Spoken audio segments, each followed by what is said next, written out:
Morning everybody. स्वागत है आप सबों का हमारे YouTube channel higher maths for the beginners में। तो आप देख सकते हो, आज हम आपको दिखलाना चाहेंगे इंट्रोडक्शन टू रिज्यूमे है क्या, इसमें कौन कौन से टर्म्स आते हैं, एरर से कैसे बचना चाहिए, फिर गाइडलाइन। आज की वीडियो का टॉपिक रहेगा जो आपके सिलेबस का पहला क्वेश्चन है, why do we need to prepare a good resume. के सिलेबस के अनुसार बहुत ही इंपॉर्टेंट टॉपिक है, why do we need to prepare a good resume. ये आगे बढ़ने के पहले ना कुछ रियलिटी को आपको समझ लेना चाहिए। एक कठोर वास्तविकता है कि दुनिया बहुत ही तेजी से बदल रही है और इस बदलती दुनिया में आपको सफलता के नियम भी बदल रहे हैं। आज के ज़माने में आपका प्रैक्टिकल स्किल हावी हो रहा है आपकी डिग्री या डिप्लोमा के आधार पर। इस चीज़ को समझना बहुत ही ज़रूरी है आज के समय में, अगर आप सफल होना चाहते हो। एक ने एटीएस के मतलब को हर विद्यार्थियों को समझ लेना चाहिए। एटीएस कहते हैं एप्लीकेशन ट्रैकिंग सिस्टम को। इन सभी चीज़ों का यूज पहले नहीं होता था, आज क्यों होने लगा है? क्योंकि हर एडवर्टीजमेंट के अगेंस्ट में सैकड़ों हजारों की संख्या में एप्लीकेशंस आते हैं। उसमें बहुत सारे इररिलेवेंट भी होते हैं। तो किसी भी मैनेजर्स के लिए हर एक एप्लीकेशंस को देखना बहुत ही कठिन काम है। तो सभी एप्लीकेशंस फॉर्म ना एप्लीकेशन ट्रैकिंग सिस्टम से गुजारने की एक परंपरा सी बन गई है, जो कि इररिलेवेंट को हटा देता है। आप इस चीज़ को समझिए, और बहुत कुछ निर्भर करता है आपका फ्यूचर्स, जो जो बदलाव हो रहे हैं। और आज का ज़माना कहा जाता है डेटा पर आधारित है। तो डेटा संचालित रिज्यूमे के कौन कौन से इम्पॉर्टेंट पैरामीटर्स हैं आपको समझना चाहिए, और यहीं से आपके करियर के अवसर बढ़ते हैं। तो स्टूडेंट्स, ये बहुत ही इम्पॉर्टेंट है, आपको समझना चाहिए। सबसे पहली बात कि first impression is the last impression, ये प्रोवर्ब बहुत दिनों से कहा जा रहा है। आपका पहला प्रभाव बहुत ही इम्पॉर्टेंट है, और पहला प्रभाव कौन डालता है? आपका रेज्यूमे। ये रेज्यूमे ही एम्प्लॉयर पर आपका पहला प्रभाव बनाता है। रेज्यूमे ही बताता है कि आप कौन हैं, इस कम्पिटिटिव मार्केट में आपका क्या क्या खास है। भीड़ से अलग दिखने की चाहत सभी को होनी चाहिए। हर एक छात्र अपना कम अनुभव होने के बाद भी अपनी शैक्षणिक उपलब्धियां, प्रोजेक्ट्स और कोर्स वर्क, एक्स्ट्रा करिकुलर गतिविधि।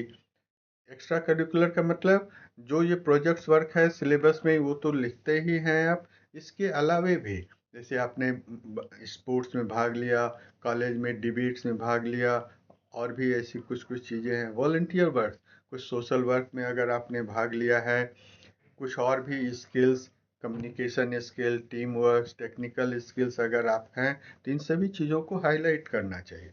तो स्टूडेंट्स, मैं आपको बता दूं कि अभी आप कॉलेज में हैं, जब तक कॉलेज में हैं तब तक कोशिश करो ज़्यादा से ज़्यादा मेडल्स आपके सामने होने चाहिए, सो दैट कि आप जब आप कॉलेज से निकलेंगे तो आपका रिज्यूमे इतना सुंदर और सही होना चाहिए। रिज्यूमे में कभी भी गलत इंफॉर्मेशन नहीं देना है।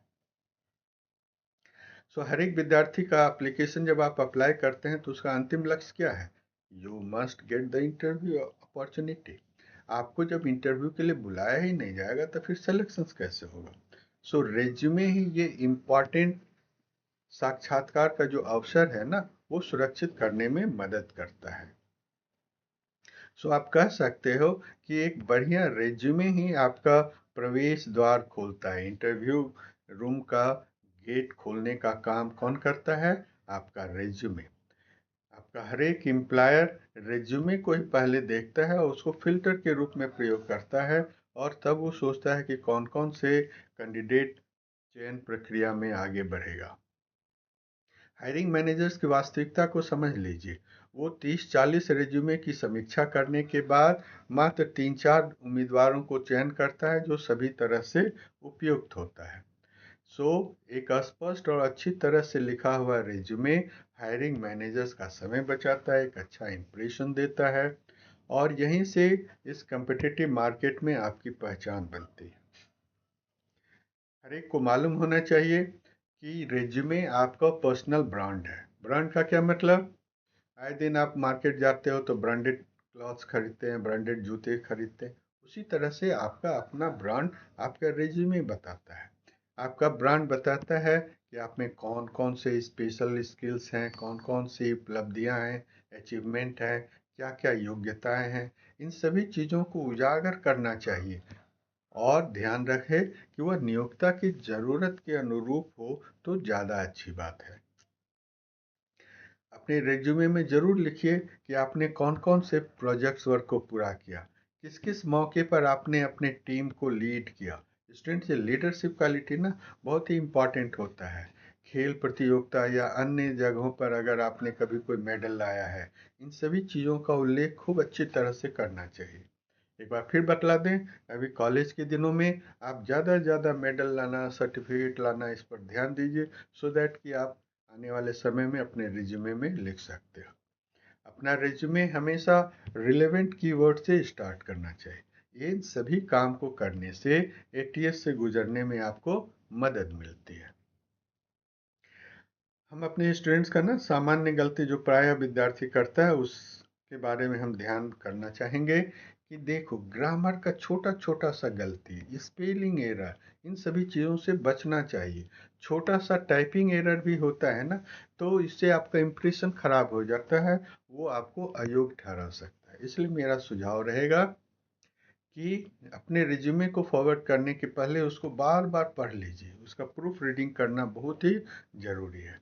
कोशिश करो कि अपने रिज्यूमे में पैसिव लैंग्वेज का उपयोग नहीं किया जाए, इससे आपका क्षमता थोड़ा सा कमतर आंका जाता है। खराब फॉर्मेटिंग भी एक निगेटिव असर डालता है। खराब फॉर्मेटिंग का मतलब आपका रिज्यूमे बहुत लंबा नहीं होना चाहिए। अव्यवस्थित का मतलब कुछ अचीवमेंट ऊपर लिखा, कुछ नीचे लिखा। जो जहाँ के लिए जिस पद के लिए आप अप्लाई कर रहे हैं उससे इररिलेवेंट नहीं होना चाहिए। इससे आपके हायरिंग मैनेजर्स का ध्यान भटक जाता है।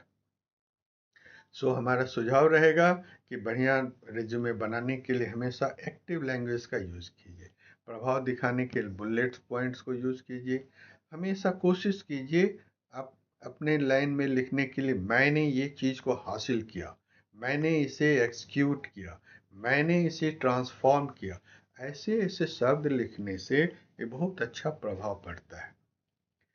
फॉर्मेटिंग पर ध्यान दीजिए।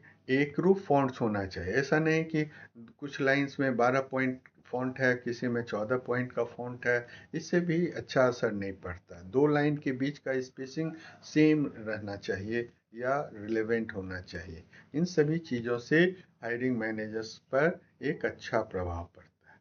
और ध्यान रखिए कि रेज्यूमे हमेशा अपडेट करने की ज़रूरत है। आपने जब कभी भी जो भी अचीवमेंट किया है, जो भी रिसेंट स्किल आपने प्राप्त किया, इन सभी चीज़ों को लिखते रहना चाहिए। इसीलिए कहा जाता है resume is a mirror reflection of person's pursuit. इन सब चीज़ों को ध्यान दीजिए। आपकी सुविधा के लिए कुछ साइट्स हम बतला रहे हैं, इनको देखिए और भी चीज़ों को देखिए और प्रैक्टिस कीजिए कि अच्छा से अच्छा रेज्यूमे आप कैसे तैयार कर सकते हैं। Thank you.